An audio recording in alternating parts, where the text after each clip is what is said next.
the mother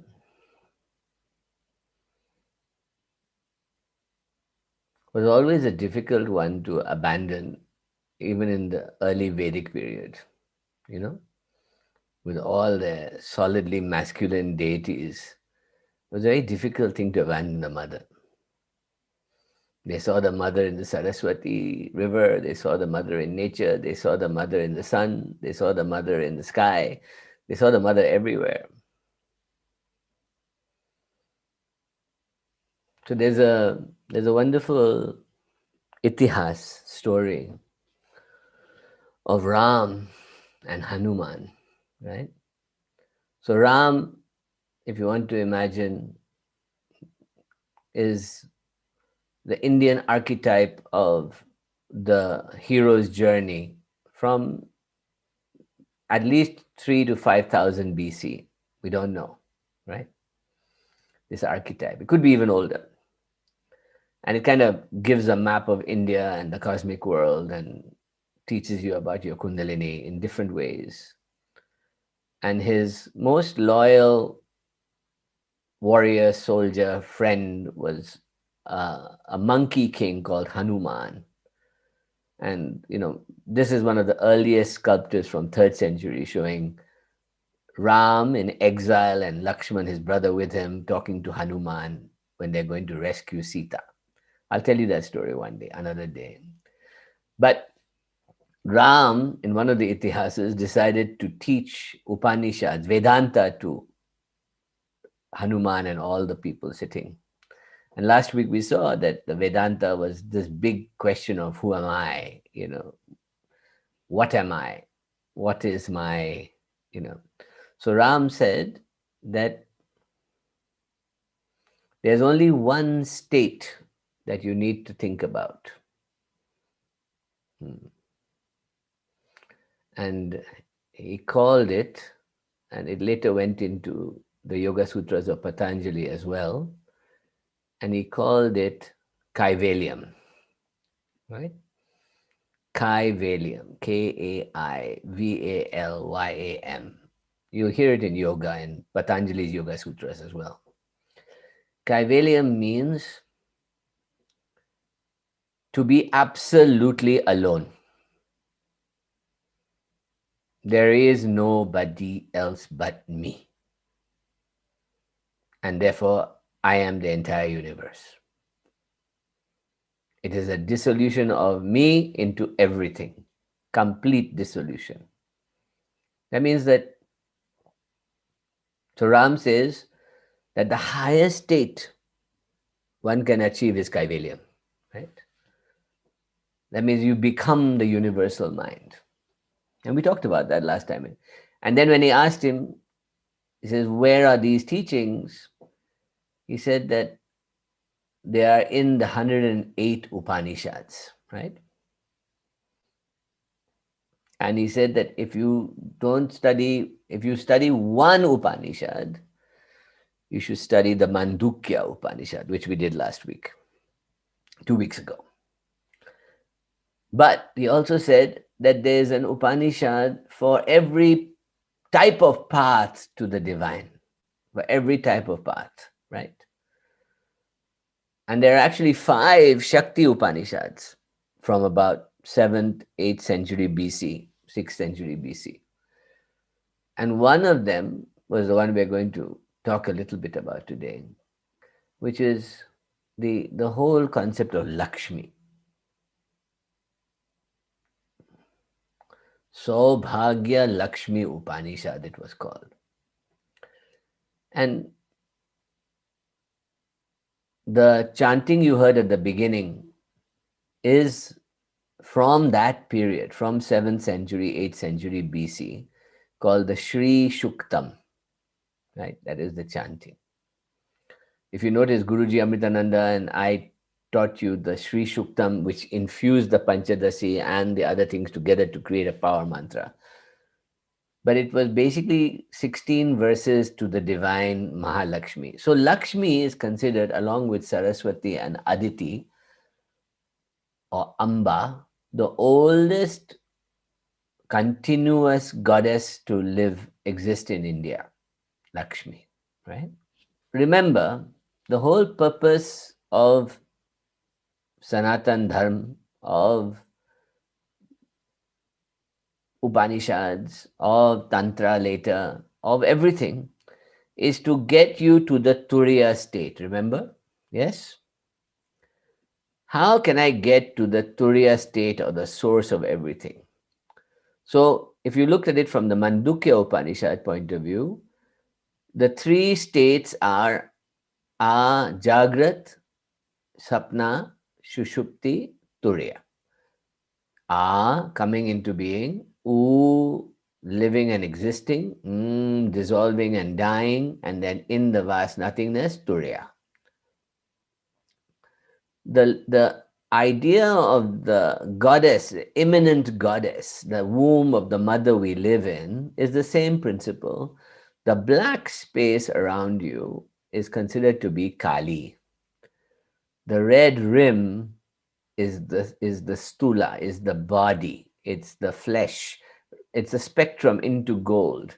And this stula is the body, Kali becoming the body, becoming Tara, becoming all the body parts, the 12 Kalis, the 7 chakras, 6 chakras, today you'll find out about the 9 chakras of Lakshmi. And then you have meaning coming into creation from sexuality. The heart-centered golden goddess, immanent goddess in the sun of Sri Devi. The dissolution into the blue nothingness of Krishna and the star. And then in the middle, the absolute nothingness again, Turiya, right? So you're doing the same journey as you're doing with the Om, but you're doing it in a spectral way from Kali in the black to Kali in the middle black again. So it's Kali to Kali, basically. And what's interesting about this is that, so that map shows you in a diagram the two approaches we take, right? Did you kind of get that idea? One is direct Turiya through Om. Just by meditating on Om, you go into the Turiya state, right? The other one is spectral. That means I can go step by step by step towards it, right? It is both transcendent and immanent and embodiment. So just imagine that every cell of my being is awake and possibly alive to this consciousness. My mind and the in-between world of goddesses and gods are also immanent, coming into me. And the absolute non-dual source is also mine to go to, right? So if you were to think of the difference between the Sri Devi and the Kali Mahavidyas, one is in the body and one is in the transcendental immanent state of the mind, right? So one grace pours into you, one you reach out with power towards grace. Both work the same way, but just two different approaches to the goddess, right? So if I approach it through Kali, I am saying that I am fearless, I'm ready to cross the precipice, take me, right? And I reach. But Sri Devi says, I really have no control over this. I'll do my best. I will pray, I will meditate, I will exercise, but you have to take me to the other side. I can't do it alone. You have to show me how to live this life, how to experience the bliss. So the entire Sri Vidya and Sri culture is a culture of surrendering to the Divine Mother in order to fulfill your deepest wishes, but by not wishing at all. It's ironic that it is said that when you don't want anything, you get everything. This is the So, but we still have to make a wish, right? But then when you come to the grace of the Divine Mother, you forget all your wishes and you go into bliss. And then she looks after everything. This is the concept. That means higher you comes in and starts looking after everything so that little you can stop fidgeting around, right? That's the whole principle. So the principle of the Vedanta is that the difference between Vedanta and Shakti is that Vedanta says you keep your mind on the Turiya, focus on Turiya, moksha, liberation, overcome this Maya. The Maya is nothing. It is not real. It is a construct that's holding you back from your true nature. And the way to go from here to there is to let go, bit by bit by bit, by shedding your attachments to the world, by shedding everything. And you end up naked climbing the Himalayas and you vaporize into nothingness. That's the whole concept. So if you look at the Mahabharata story in India, after they've won the great battle of the great Mahabharata, they end up to have penance because they've killed so many people, so they can't live in the world anymore. So they go to the Himalayas and slowly, one by one, dies. Eventually, the last one is left, and only he and a dog cross over to the other side. That is Dattatreya. So this whole idea is that if you choose to live in the karmic life, you will suffer. You will experience Maya, the illusion of life. And the only way to overcome it is through one of the yogas, by doing karma yoga, by doing work in the name of God, by doing jnana, by doing bhakti yoga, devotion and prayer, by doing jnana yoga, which means to study and to contemplate, like the Mandukya Upanishad, and then to do Raja Yoga, which is asanas and pranayama and breathing and all those kinds of integrated yogas. So the Vedanta path integrates that yogas and Advaita together in some wonderful way, right? But it doesn't have the sweetness of the goddess,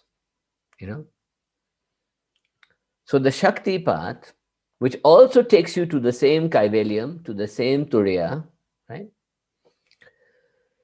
is one of desire and creativity and words and sounds and magic, right? And those old orthodox preachers don't like it. They don't want you to have too much fun on your way to Turiya. They want you to they want you to suffer. They want you to stay in a kind of oblivious state. This is why I don't teach Vedanta. Do you understand? Not that I don't like Vedanta. I think it's just perfectly valid path to the other side. But it tells you that, first of all, I know this is not an illusion that I'm living in. I love my Lavazza coffee, Excuse me. I love my chocolate digestive biscuits, I love playing with my daughter. I love tennis. I love eating wonderful food and traveling to beautiful places. I love your company. I don't come in here and say, you're all sinners, all an illusion. You're all illusion. Forget it. No, I want you to live a full fucking life, and still keep your eye on the prize. And the prize being, hey, Turiya. I want Turiya. I want Turiya too. So good news for us is those horrible men who wrote all these things left 5 Shakti Upanishads also for us in those days for Shakti, And the Saubhagya Upanishad is one of the most delicious ones. It's very nice. It's how to worship. And it's broken up into 3 parts: how to worship Mahalakshmi, how to experience Turiya through her, and how to meditate on the chakras through her. 9 chakras. They talk about 9 chakras in the Lakshmi path, right?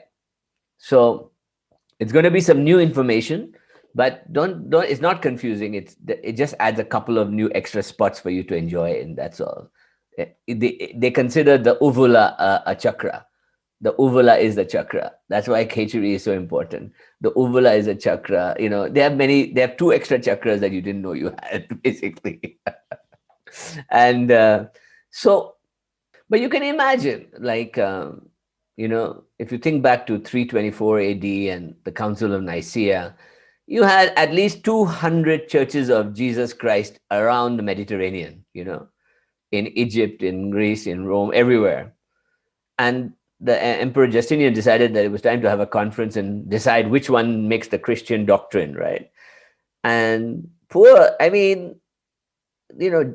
Judas's gospel was thrown out, Thomas's gospel was thrown out, Mary Magdalene's gospel was thrown out, Gnostics were thrown out, Hermeticists were thrown out, Neoplatonists were thrown out. They threw out all the good stuff and they left all these things that So thank God for the Nag Hammadi library that we finally get to discover those hidden gospels that didn't have any, and we find out, what do we find out? Jesus was a tantric.